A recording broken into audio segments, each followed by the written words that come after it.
practice today for you that's based on the theme of back care and very specifically targeted towards the upper part of your back of your chest. So it's good for shoulders and shoulder blades and arms. And we will need these props that you probably have regularly: a bolster, a blanket or two, a belt, and 2 blocks. I've got a quote that I want to share with you that I came across. It's from a lovely New Zealand teacher named Donna Farhi, and she's addressed this statement to yoga teachers, but it's about students too. And I thought it would be something that you could hold in your mind as we go through the class. She said, "The teacher's role is to be the agent for guiding the student to their own perceptions, thoughts, feelings, the sense of their body, and insights." So students on the receiving end of information, directions that you get in class, I encourage you to have time to absorb what you're doing and travel through the class at your own pace and stay within your own body limits. Really, that's what that statement says to me. So I think we can begin.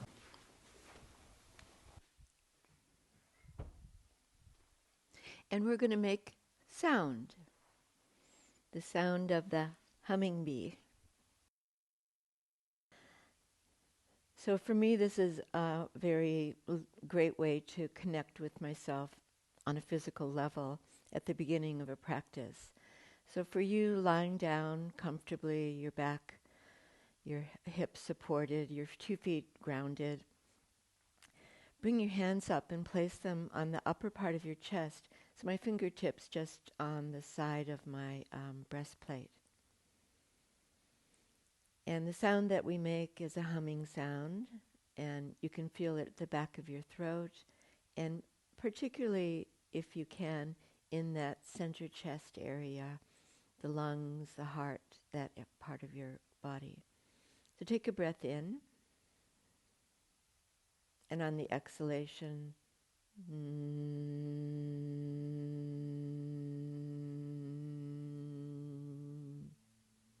and we'll keep going with that sound.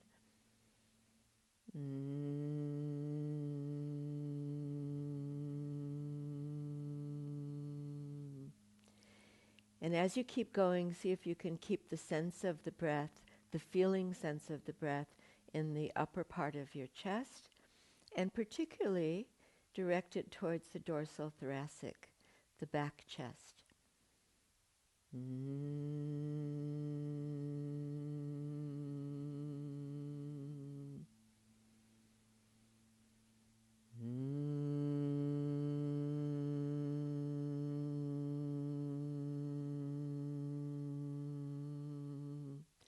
Just a few more like that.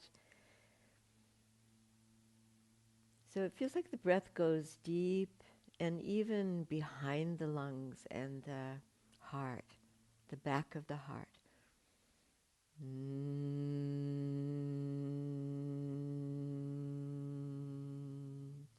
Just 1 or 2 more.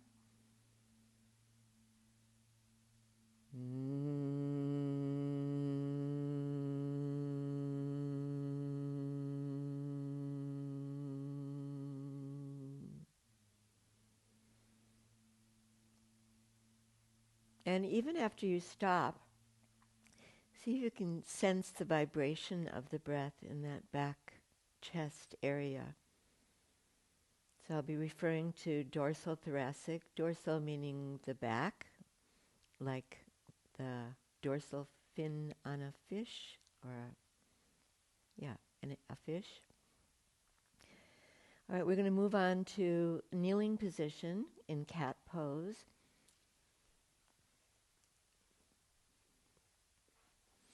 And we're going to be kneeling for a few minutes, so I'm going to be really kind to my knees and take up a blanket.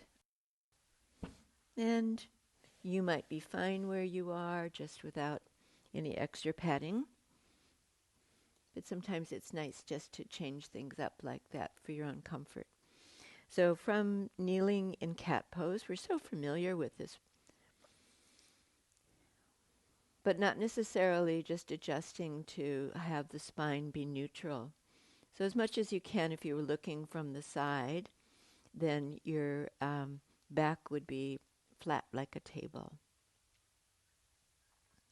And from here, let's do the lifting of the spine between the shoulder blades up towards the ceiling, exhaling, and then inhaling, dropping the spine towards the floor so the spine takes the shape of a rainbow. And let's go back and forth between those two movements. If you wanted to and you liked the sounded breathing, you could continue with the humming sound here on the exhalations. Or even mentally doing that, imagining the sound of the breath is quite effective. Or Ujjayi breathing. When you exhale, add the movement of lifting the navel towards the spinal column without tensing the abdomen. When you inhale, open the top front corners of your chest, right there, kind of where your armpits are, coming forward. Beautiful. Just really simple and gentle warm-up. The next time you exhale, then draw your hips back towards your heels, and as you fold back, I like the picture of a really delicate piece of Japanese origami being folded neatly down. So there you are in child's pose, drawing the hips back. Make sure that your knees and your hip movement feels supportive to you. There's no difficulty on your knees. And then from here, we're going to walk the hands around, and let's go left.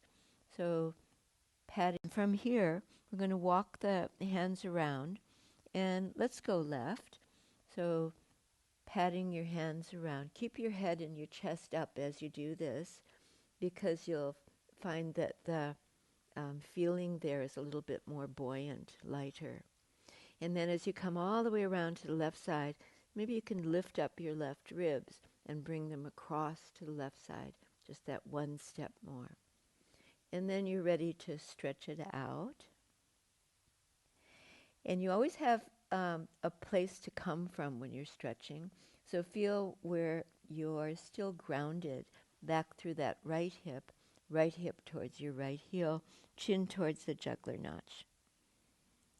Good, and nice breathing. Elbows up. Let's take a walk to the other side. And coming all the way around. A little more upright, chest lifted, head lifted, and a further step around so that you can bring your right ribs around to the right side. And then stretch it out. And as you bring your head down, maybe you can still keep your elbows up to heighten the sensation of the stretch.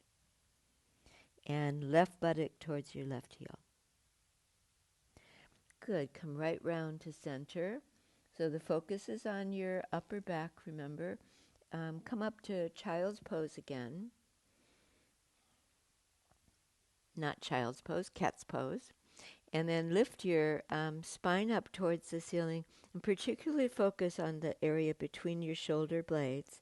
Let's say from the bottom of your neck, C7, to the bottom of your rib cage, T12. Really open and spread your shoulder blades. Beautiful.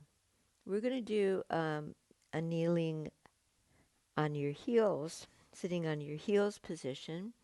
So come all the way upright. It's fine if you want to sit on a block here if you need a little bit more elevation for your hips. And from this seated position, bring your arms up in front of you and stretch our elbows straight. And then cross the arms over one on top of the other. And you're not going to do anything else for the moment, but just feel that extra sensation of opening the shoulder blades. So the shoulder blades right round towards the rib cage, and your arms sideways out, stretching away from each other. Good. And then keep your chest up. Feel the broadness through your upper part of your back. And then swap it over, and other arm on top. Your fingers are pointing east and west, or north and south, whatever aspect you have there, and away from each other, and then opening the upper part of the back. When you do this movement, it relates to another movement that we're going to do just in a short time. You may have figured it out already. I'll leave it to you to guess. And then release your arms and drop them by your side. That's quite a stretch, isn't it? Biceps, triceps, deltoid muscle. All right, and then come back to all fours kneeling. Neutral spine, as I've been describing. And then from here, we'll do a pose which is sometimes called puppy pose. And if you take a further step forward with your hands and your elbows still straight, look back at your legs and see if you can have the thigh bones perpendicular to the floor. So you haven't really changed the position of your legs, but just you've taken a gigantic step forward with your hands. And then one more step forward. Once more, without changing the hips or the legs, see if you can begin to lower your chest towards the floor. And now the shoulder blades are coming in towards the center of your spine and head towards the floor. I don't know why this is called puppy pose. I think it's because it's somewhere between child's pose and dog pose, and it can't quite make up its mind. But it is a tremendous shoulder stretch. And now, which way is your back working? So you're drawing the shoulder blades to center spine instead of spreading them. All right, that's a big stretch. And then walk your hands back, step back, pad your hands back, and then take a break in child's pose. Knees apart slightly, swing your feet together, and then bring your elbows right down to the floor. Your arms are in front of you, your elbows in front of your knees, and then stack your hands up so that you can rest your head. And then it's always good, I think, in my practice, in the way that I teach, to take a moment to consolidate. So you did the movement. Now how does that feel? What is that body sense, the kinesthesia of the body? Shoulders relaxed. Belly relaxed. All right, I think we're ready to come all the way up to standing. So in your standing position, facing towards me,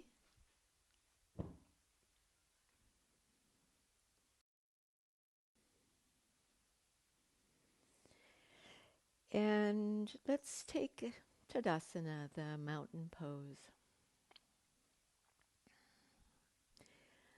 A while back, several years ago, I heard that in the Iyengar world, I think, they decided that mountain pose should be called palm tree pose. So, whatever. The idea is to be upright and to be in a strong position, rooted down through your feet. We're going to move on to chair pose. And for that, step your feet apart a little bit. Bring your arms up in front of you again. Crook your left elbow, and then bring your right arm across and one elbow on top of the other. And this relates to that earlier warm-up that you did with your arms crossed over your body. And then I'm going to start with the backs of my hands together, elbows in line with my breastplate. And then if it's there for you, if you have that mobility, then cross the wrists and bring the palms together. And then from here, in your mountain palm tree stance, feel your feet grounded. And we're going to go to chair pose. So as you come into that mini squat, bending your knees, keep your elbows in line with the top of your sternum. Keep breathing. Maybe you can breathe into that nice opening that you created in the back chest, even imagining the humming that you did before. And then inhale and come up. And then swing the arms out to the side. Swing, loose out the elbows, wrists, and fingers. And then let's go the other way. If you bring your arms in front of you, crook your right elbow, bring your left arm across, and entwine your arms in some way that feels right for you. And then here we go into our semi-squat. And the buttocks move back a little bit. The patellas, the knee bones move back.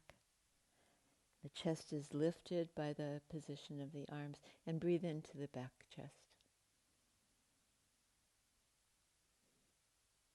All right, too good. And then come up once more and release. I think I'd like to go one more round like that. So whatever your original side was, I think the right arm on top of the left arm for me. Come into your squat. Move your hips back. And if you like, it's working for you, then move your weight back into your heels. And now lower the elbows and come into, take a bow. So your head's looking down, chin towards the jugular notch. You're all a little bit fetally curled up. Wide back. Inhale, come up, straight legs, release. All right, and then one more round. Take a bow. Take your mini squat. Move your hips back. Bring your elbows in towards the navel center, your chin towards the jugular notch. And that's pretty intense. Inhale and come all the way up. And swing free. Beautiful. A really great movement to do after that would be, and one of my favorites, it's a relaxing standing position called ragdoll. So take a Tadasana again, your feet slightly apart. And then we're going to really pay attention to the upper back, but starting from your head. And just to let your head drop forward, we're going to do forward fold, but very slowly. And the head comes forward. Your arms come a little forward of the line of your body. And then feel that opening through your back chest that we've been working on. And drape yourself right down towards your legs. The heavier your head and your arms are, the more release in forward fold without it being a big muscular effort. And then come up in the same manner that you did, and all the way up.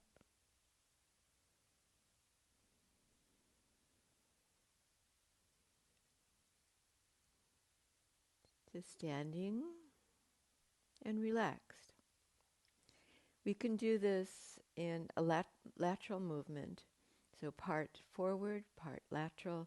Turn slightly towards your left leg. Just look out to that direction to the left, and your right side follows. And then allow your roll down to be in that direction. When you work as slowly as this, then you notice all kinds of things happening in your body that you might have otherwise missed as subtle movements. So just watch your body, observe how it feels.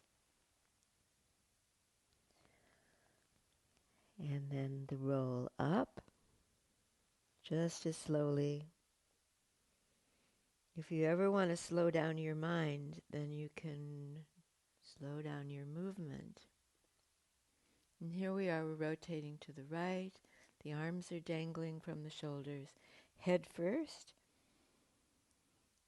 upper back. Feel the width between the shoulder blades.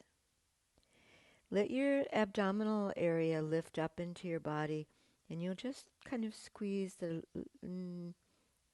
last little bit of forward bend. Roll up.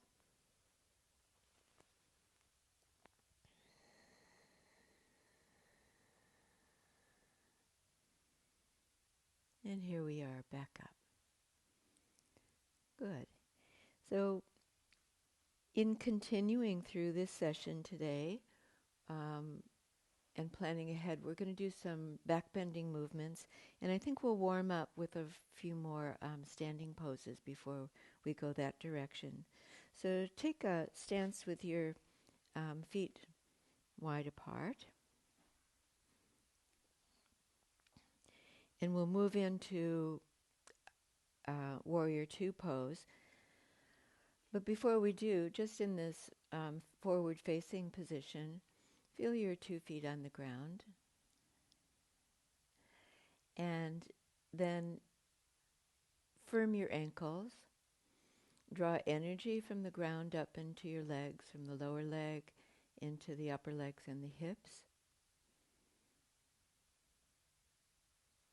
And feel your stance to see whether you're even, right foot, left foot.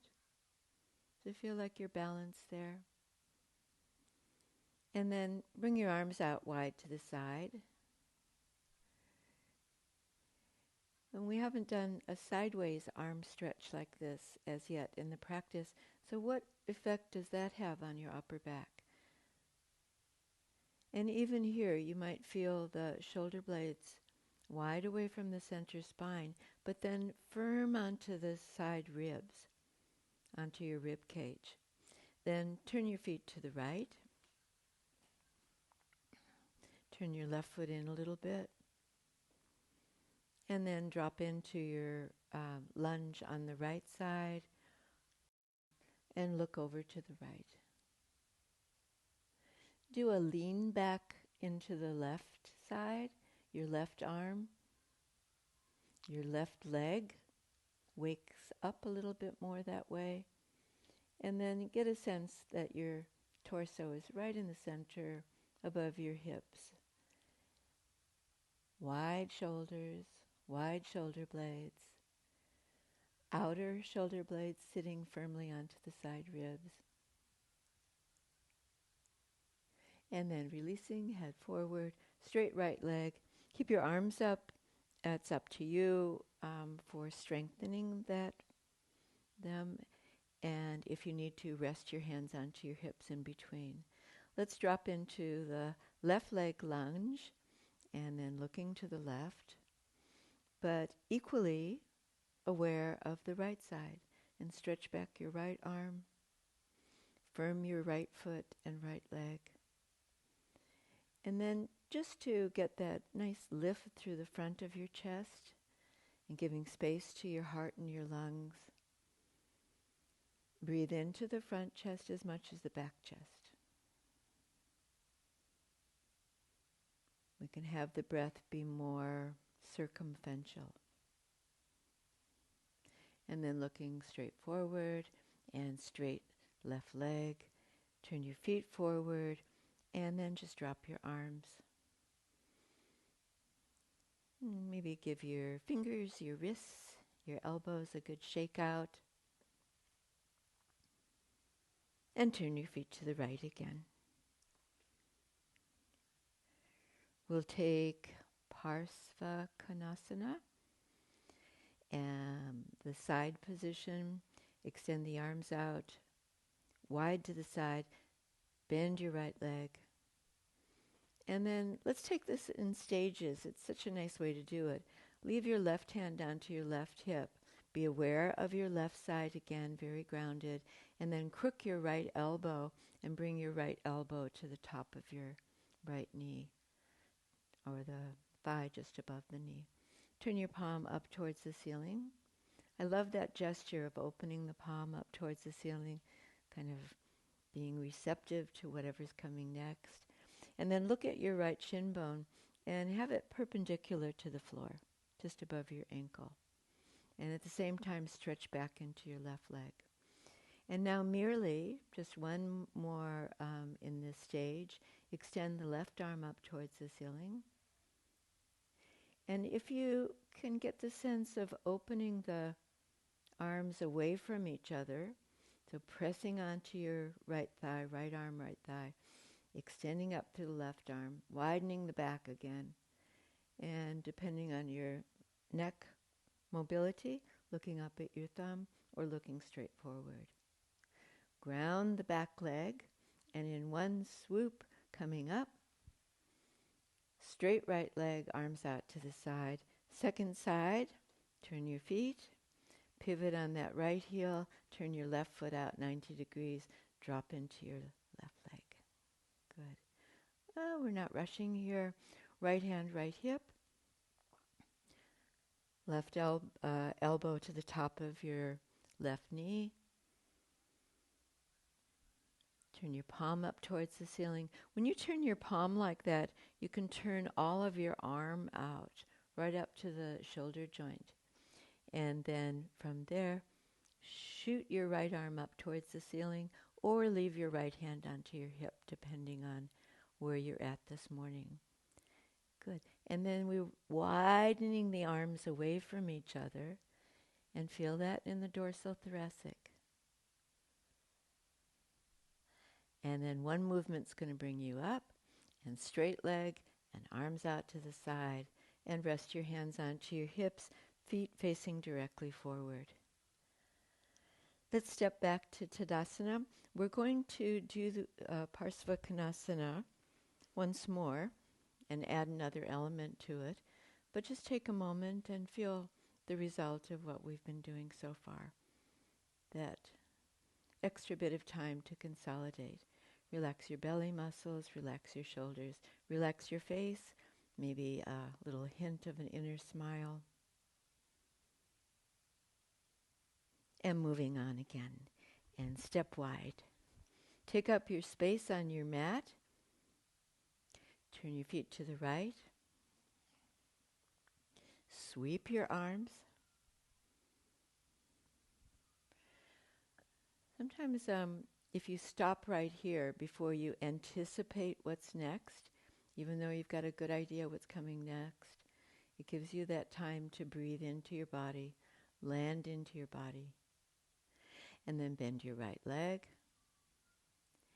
right elbow, right thigh, and then turn your left palm to the right side and bring that straight arm overhead.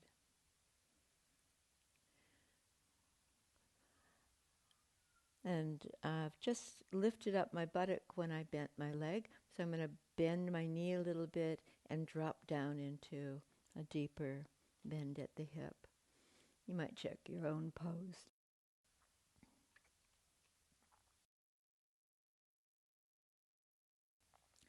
From here, see if you can imagine, you can't quite see it probably, a straight line through your left arm, through your left leg. Turn a little bit to the left side and either looking up or straight ahead. Let's come up in one graceful movement. Inhale and come up. And feet to the left. All right, and we're going to keep moving. Bend that leg. Take your right arm overhead.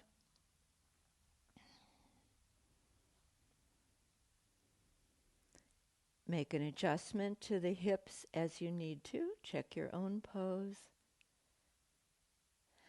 Roll your shoulders back from your neck.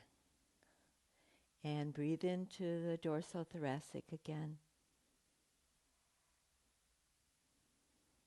I think it's such a nice change in my practice of the yoga postures to have a sense of my back body. Sometimes we're very much about presenting ourselves through the front body. And then inhale and come up, and feet facing forward, and stepping into center. Good. And that little extra time that's so important, just to get a sense of what your body feels like with the posture, the influence of the posture.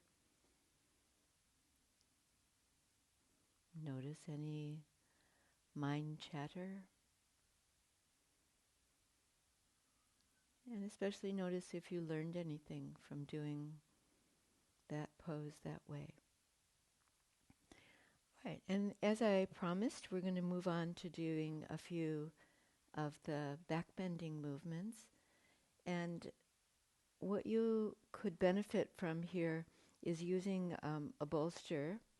And we're also going to use the wall. So let me demonstrate.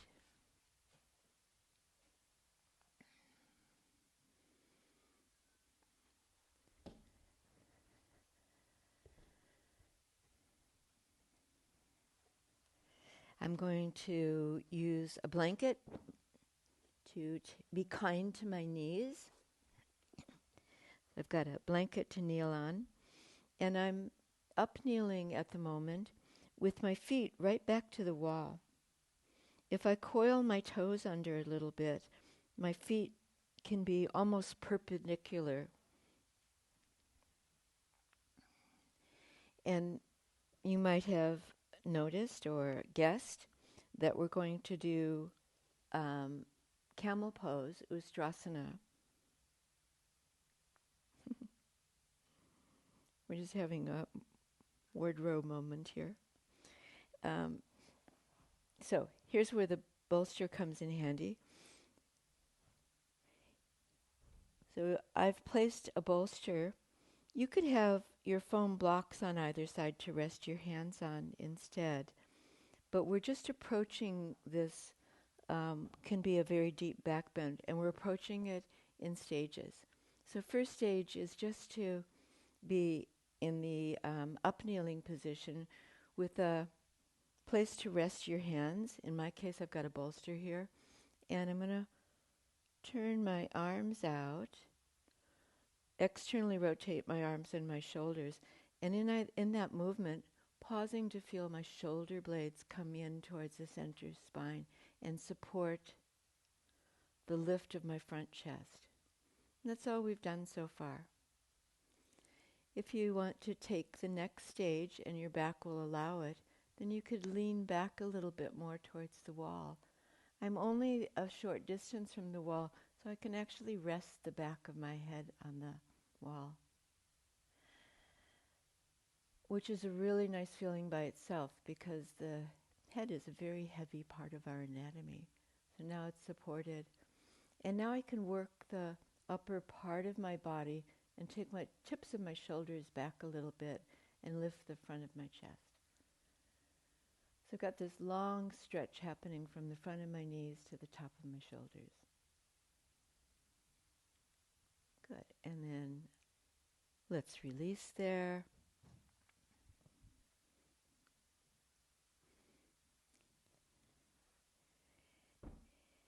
And you might want to experiment now with what it's like to not use any prop support.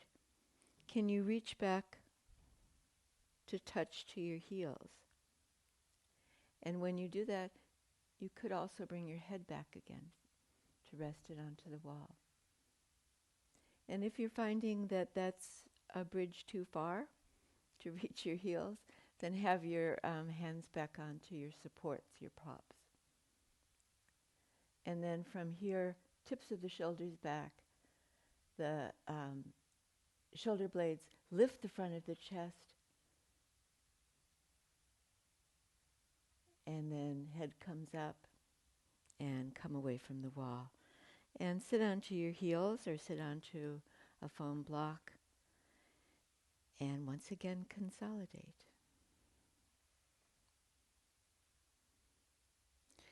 And we know that the classic version of that pose is to have your feet flat and to hold your heels. And because we can, we'll take that last stage of the pose, or an intermediate pose. You can still use the block, the bolster. You can still use blocks. So if you're using foam blocks, and we're away from the wall now, you can imitate that feeling without reaching back onto your heels. Now I'm going to take that last stage of Ustrasana. That sounds terribly final, doesn't it? And yes, I can. At this hour in the morning, I can reach my heels. Then from there, make sure that you're not cranking your neck back. It's better to be looking just straight up towards the ceiling instead of back at the wall behind you. And then pumping up the chest. And then finally releasing and resting. It's a beautiful pose, and sometimes it takes all that work to get to a deeper opening, but it's all worth it. We'll move on to lying on face down onto your mat, and we'll proceed with just a couple more back bends. So when you stretch out, I'm going to keep my blanket there. That was very comforting to have it. And at this point, then my hips are resting onto the blanket, the frontal hips. When you first lie down, fold your arms and rest your head onto your folded arms.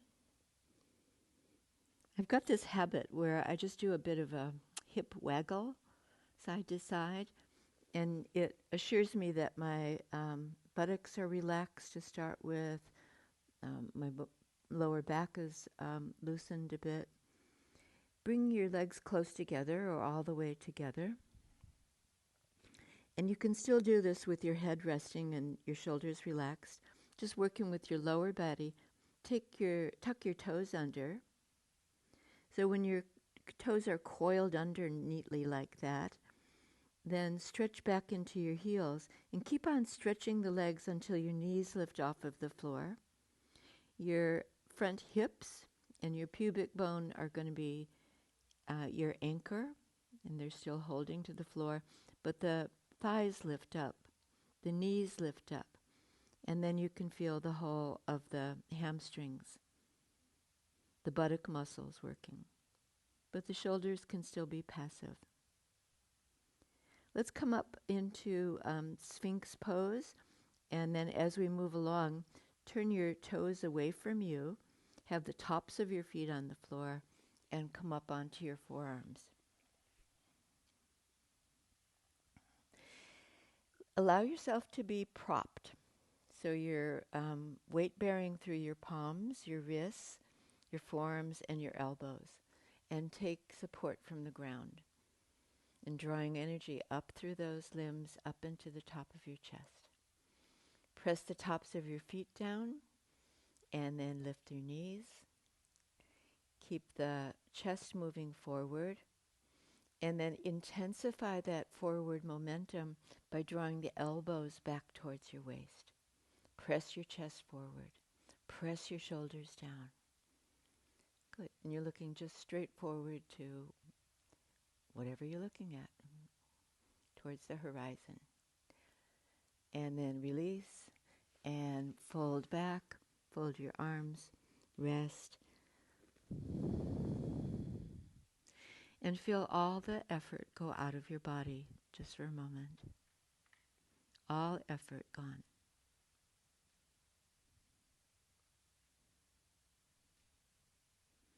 Shalabhasana, locust pose. Let's take the position with arms straight back by the side of your body and your head just resting onto your forehead or your chin. Lengthen your arms. How long can you make them back towards your legs? Press your pubic bone. And then work your legs. Press on the little toe side of your foot a little bit more. Lift your inner knees. And then begin to lift your head and your chest. A little or a lot, it's up to you. Lift your head and your chest. Without taking your head back, just look along the floor in front of you. And having lifted up to this level, maybe to the mid-chest or the bottom chest, now lift your arms as well. Relating to the dorsal thoracic again, lift the little finger side of your hand. Feel the armpit squeeze a little bit to squeeze the shoulder blades. And then fold back to the floor and rest.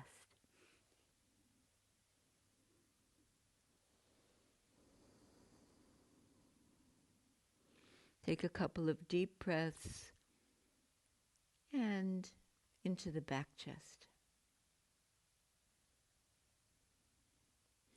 Let's go one more round and we'll do the classic version of the pose where we lift the front body and the legs and the feet as well.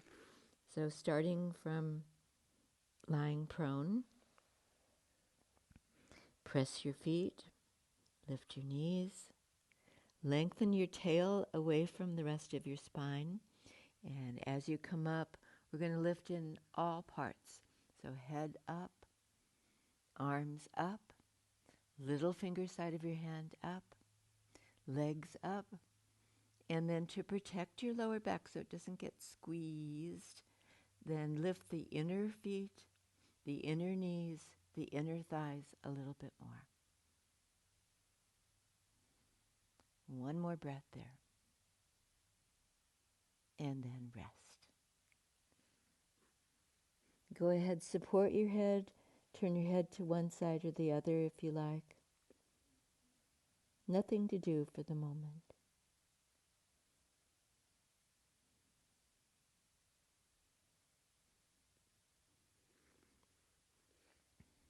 We've done well. Come on up.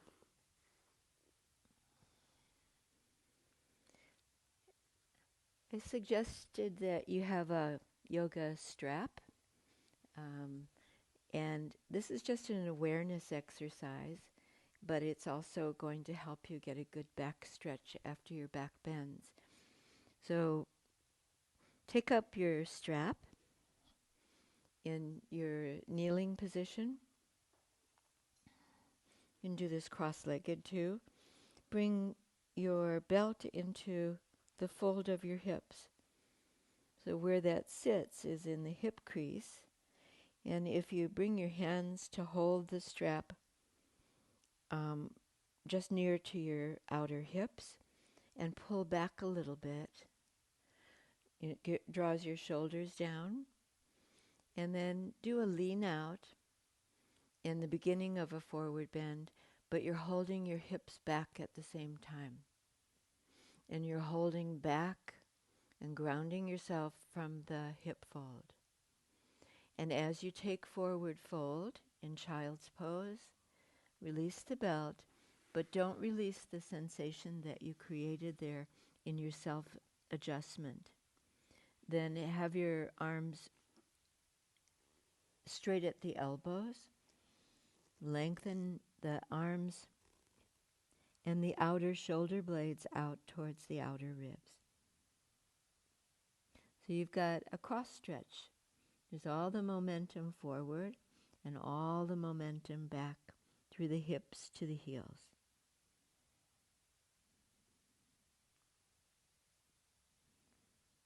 In the last part, the breath emphasis in the back chest.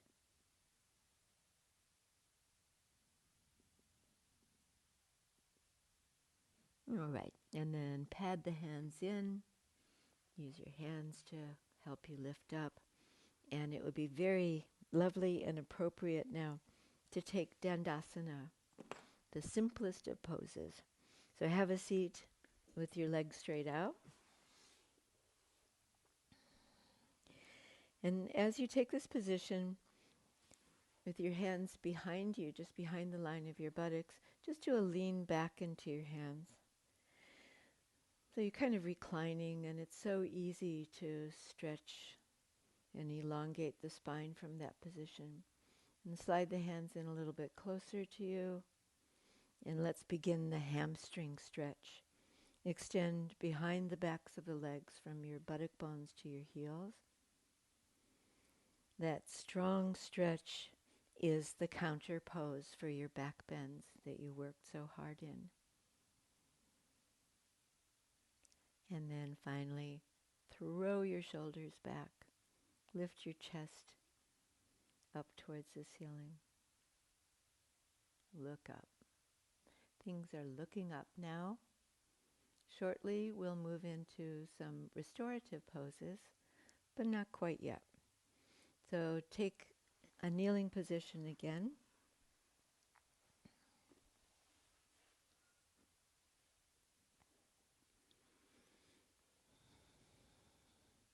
And bring your hands out in front of you. Lift your buttocks away from your heels, and then come down onto your forearms. When you rest your forearms, clasp your fingers, interlock your hands,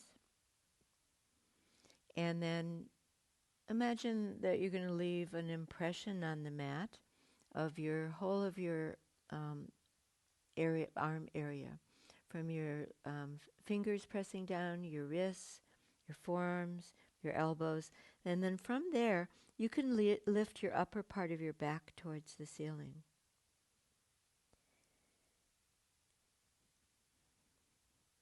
So we've been working towards this, lifting the spine up towards the ceiling, broadening the upper part of the back, and we'll do a headstand preparation from here.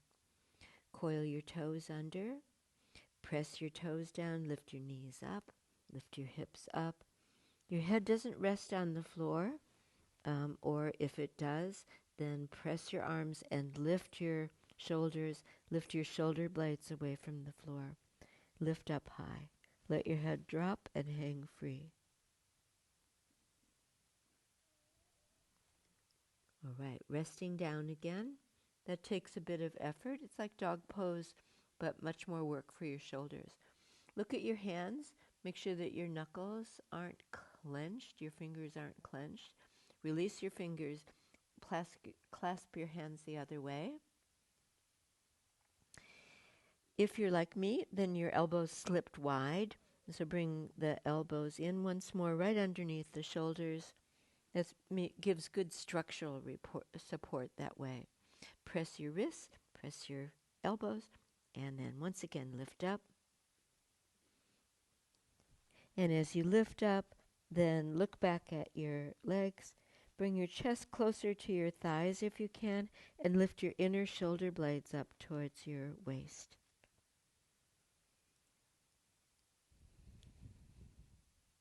All right, and then coming down, and happily find your way to your version of child's pose. I'm going to bring my arms back this time because they've been forward, and hold my heels.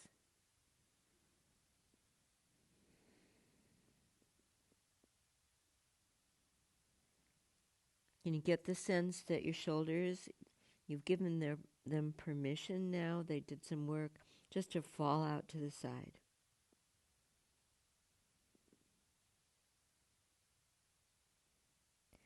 When you're ready, unroll.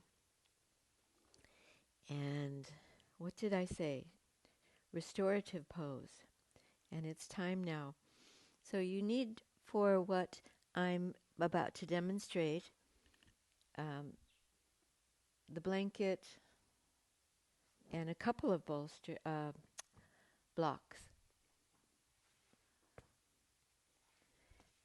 If it happens you don't happen to have these blocks, they're easy to get.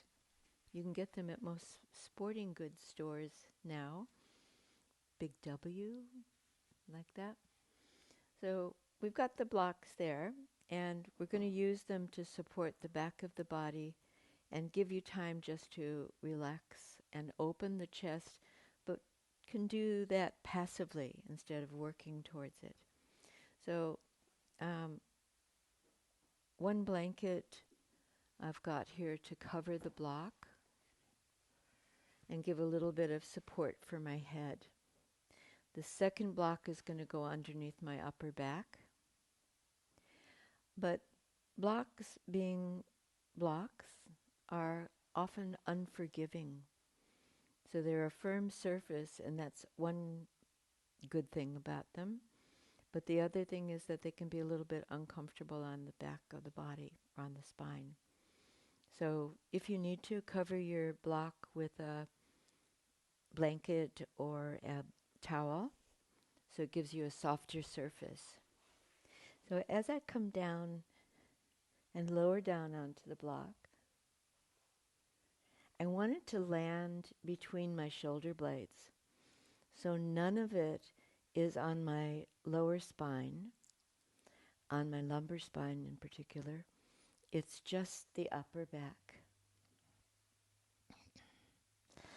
Then the head ideally should be a little higher than your chest. So my extra blanket there, I think, gives me access to that. You definitely don't want your head to be lower than your chest. And then from here, chin comes down a little bit towards the notch of your throat. And then I remind myself to relax the front of my throat. I've got my legs still bent, and that's fine. That's often a nice way to release the lumbar spine, the lower back. And my arms like Shavasana out to the side. If you move around and situate your back so that it's placed just right in the center of the block, that's the best support. If you like, you could drop your legs out, butterfly your legs out with your feet together in Baddha Konasana, or even be in cross-legged position. One of those positions, just experiment with it and see what suits your body at this particular time. So I got here and I'm supported, and I'm checking to see whether I'm at my most comfortable. And please change anything that doesn't seem like it's working for you completely.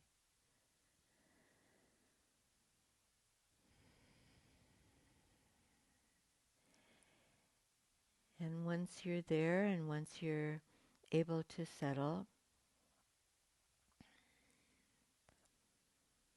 and with your eyes closed and your face relaxed, feel into the back of your body. The felt experience is quite strong because of that firmness of the block.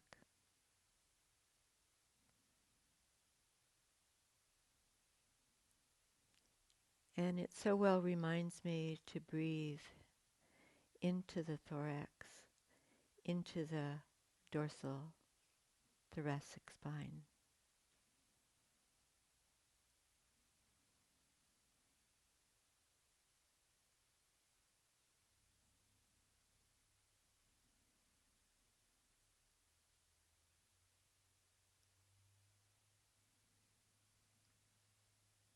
As I stay here longer and I can relax completely,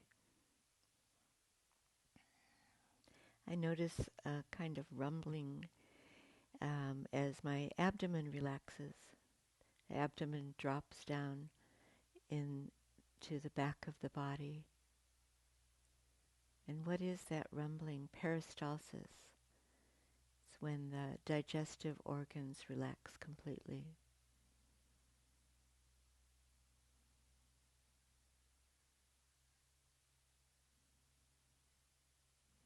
And we're going to stay another 2 minutes approximately just to soak up the feeling of letting go.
notice, as it has for me, whether some thoughts have encroached on your quiet time or an association of thought activity, and just come back to sensations, back chest, the breath there, the quietening effect of breathing out.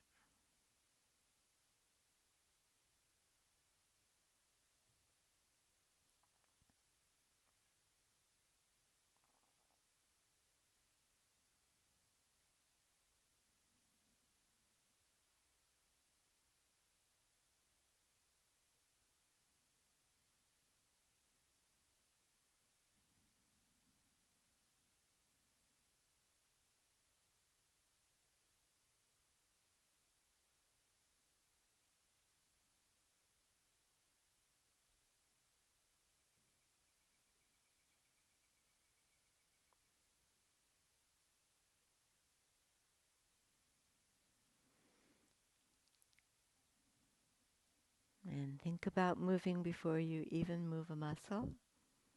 Anticipate what you're going to do next is to roll off your supports to one side, take them away so you can lie flat. So no blanket, no block.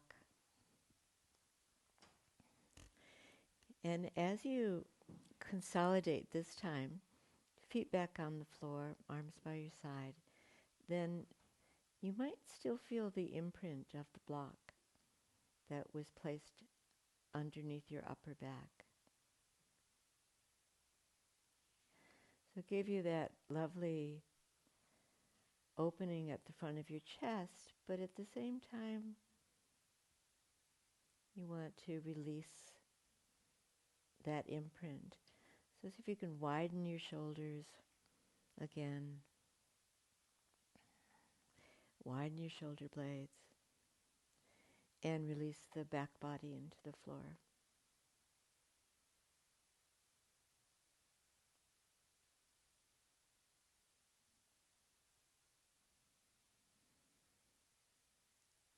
And we have one more relaxation pose, but before we do that, let's intersperse a rotation.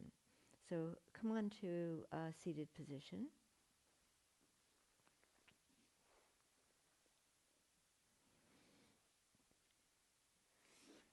I'm going to sit on my folded blanket.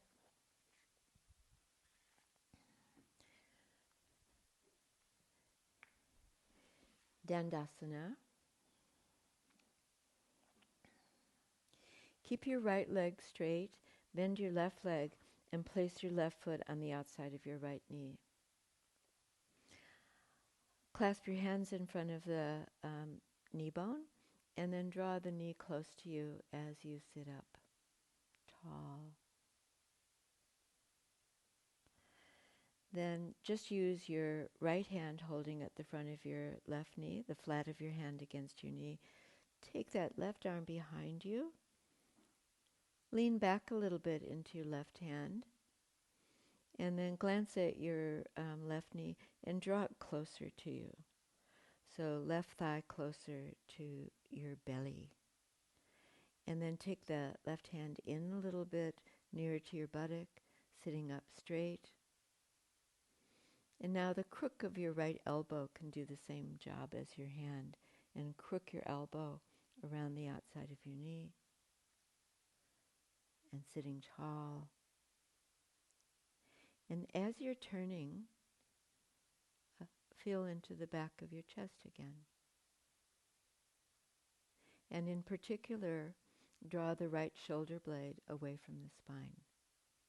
Broaden the right side of your chest and toss the left shoulder back. Left tip of your shoulder coming back. Before you finish, turn your head and look out towards the short end of your mat. Lift up your chest. And release. And second side.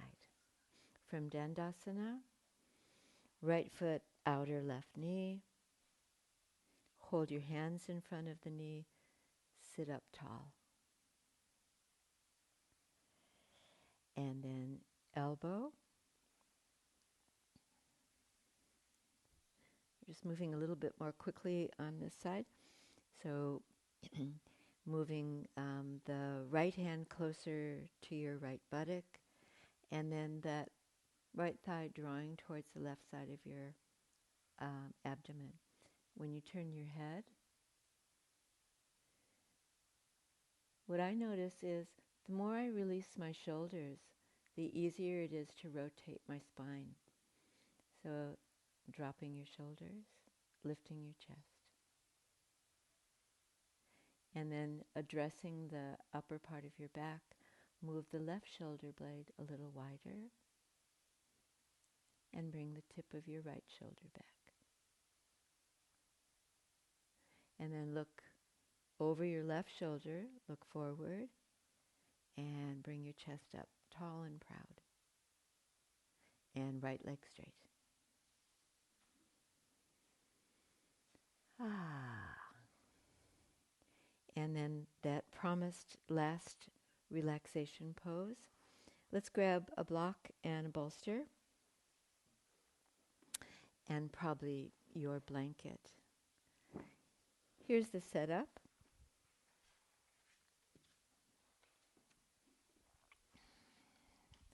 Got my block on the medium height,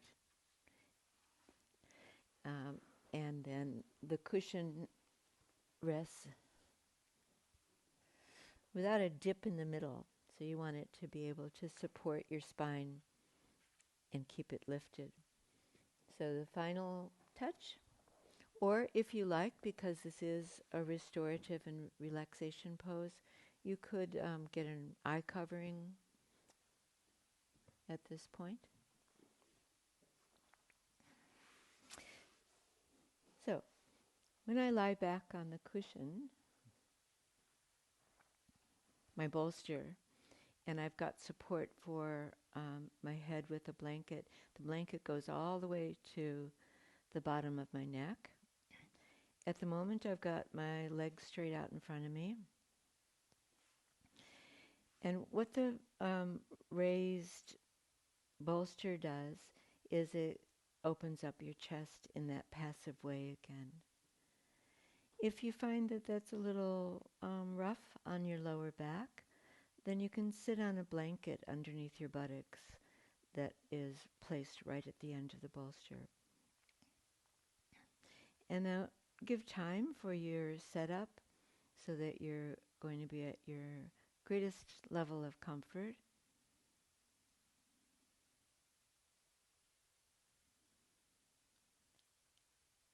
And take a little time to settle.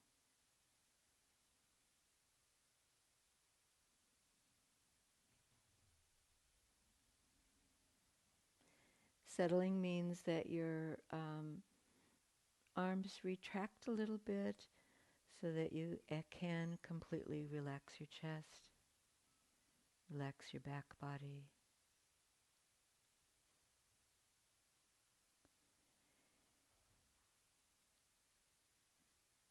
Your eyelids soft over your eyes.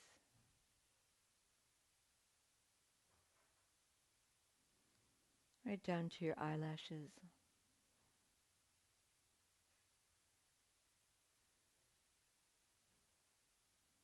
And then the last thing that we'll do is to be considerate of the back again and the breath there.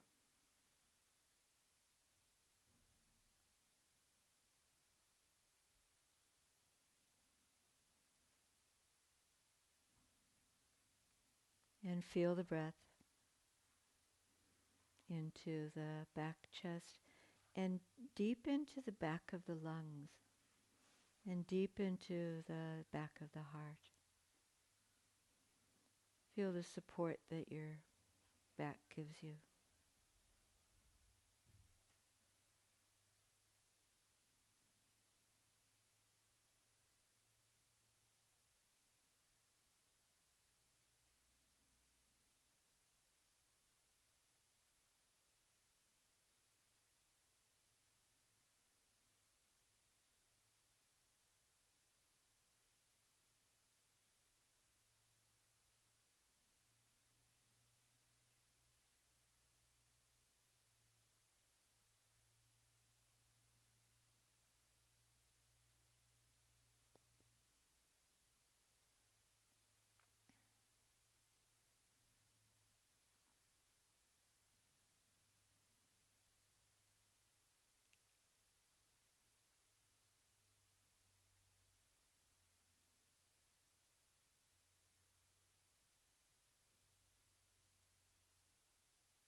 Now, nearing the time to complete this restorative position, let your breath build up a little bit with some deeper inhalations and exhalations, just ever so gradually, incrementally.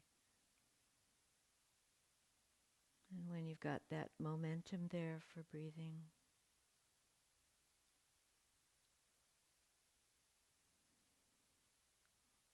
we'll exit from the pose, but slowly bending your legs up and merely rolling off your props to one side. And eventually, in taking your own sweet time, coming up to a kneeling or cross-legged position.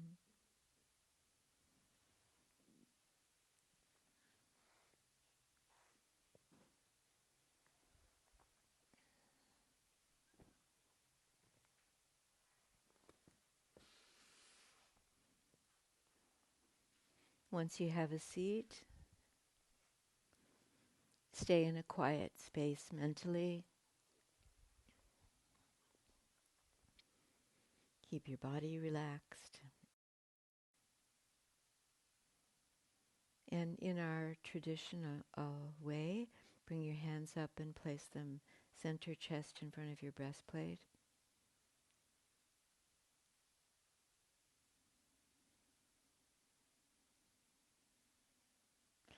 Incline your head slightly towards your hands, but keep your heart elevated. And feel into your own goodness, your own goodwill. We'll center the attention in the heart.